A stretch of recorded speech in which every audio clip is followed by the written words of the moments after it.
శ్రీమద్భగవద్గీత అక్షర పరబ్రహ్మ యోగము నుండి ఈ శ్లోకములు గ్రహింపబడినవి. శ్రీకృష్ణ భగవానుడు అర్జునునకు ధ్యాన పద్ధతిని గీతోపదేశము చేసినారు. సర్వద్వారాణి సంయమ్య మనోహృది నిరుద్య చ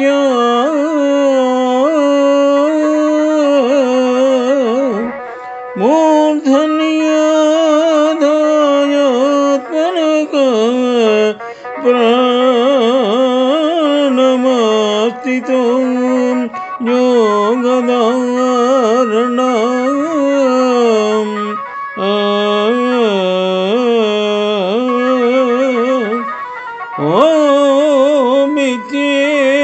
ఓమిత్యేకాక్షరం బ్రహ్మవ్యాకరణం మామనుస్మరన్ యః ప్రయాతి త్యజంత్యేహం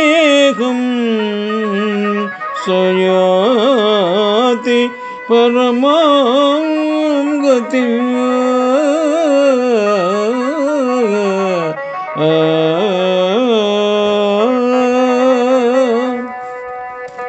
శ్లోకముల భావము: ఎవడు ఇంద్రియములనన్నింటినీ బాగుగా అరికట్టి మనస్సును హృదయమందు అనగా ఆత్మయందు లెస్సగా స్థాపించి శిరస్సునందు అనగా బ్రహ్మరంధ్రమునందు ప్రాణవాయువు నుంచి ఆత్మను గూర్చిన ఏకాగ్ర చింతనమును యోగధారణ కలవాడై పరబ్రహ్మమునకు వాచకమైన ఓం అను ఒక అక్షరమును ఉచ్చరించుచు నన్ను ఎడతెగక చింతించుచు శరీరమును వదలునో అతడు సర్వోత్తమ స్థానమును అనగా మోక్షమును పొందుచున్నాడు అని వివరముగా అర్జునునకు వివరించినారు.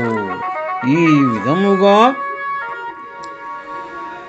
భగవానుని ప్రత్యేకమైనటువంటి మార్గములో బ్రహ్మమును లక్ష్యమును చేసుకొని నిరంతరము వేదముల యొక్క సారము అయినటువంటి ప్రణవ సర్వ వేదేషు అను అక్షరరాజము అయినటువంటి ఓంతో స్మరించుచు భగవానుని చేరుటకు ప్రయత్నించవలనని ఇక్కడ ధ్యాన పద్ధతులను వివరించినారు.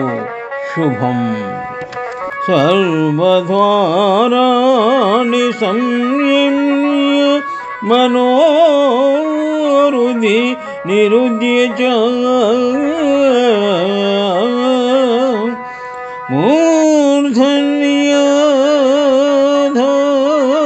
మూర్ధన్యాధాయాత్మనః ప్రాణమాస్థితో యోగధారణం.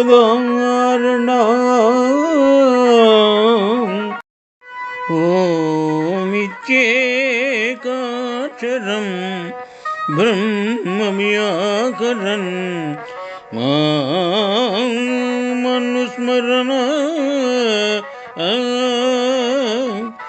యః ప్రయాతి త్యజంత్యేహం స యాతి పరమాం గతిం.